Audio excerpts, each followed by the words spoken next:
Satuan Narkoba Polres Simelu berhasil meringkus 2 orang pengedar narkotika jenis sabu dengan modus penjualan secara online. Berdasarkan pengakuan dari kedua tersangka, jika barang haram tersebut diperoleh dari warga Nagan Raya yang saat ini masuk dalam daftar pencarian orang atau DPO.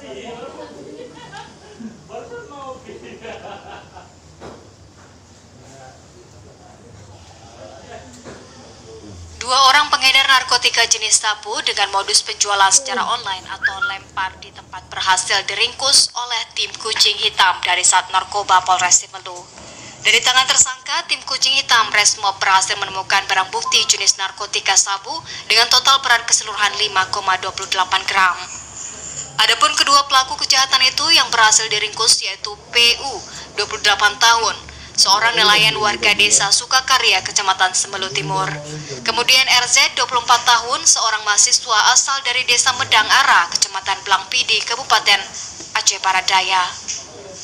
Kapolres Simelu AKBP Agung Suryo Prabowo SIK melalui Kasat Narkoba Ibtu JH Sialagan menjelaskan jika penangkapan itu dilakukan di salah satu rumah warga yang berada di Lorong Belibis, Desa Amaiteng Mulia, Kecamatan Simelu Timur, Kabupaten Simelu pada Rabu lalu.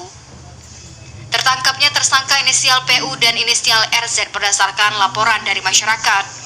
Dari tangan tersangka, inisial PU juga turut diamankan alat penghisap atau bong, beserta 1 unit timbangan digital dan 2 unit handphone yang diduga digunakan untuk melakukan transaksi barang haram itu. Dari pengakuan tersangka PU, barang bukti haram tersebut didapat dari seorang yang berinisial RZ.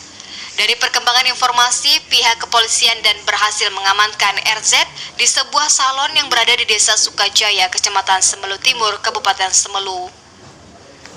Berdasarkan pengakuan dari kedua tersangka, RZ dan PU juga menerangkan bahwa barang bukti ini diperoleh dari kawan tersangka inisial DF asal Nagan Raya yang saat ini masuk dalam daftar pencarian orang atau DPO.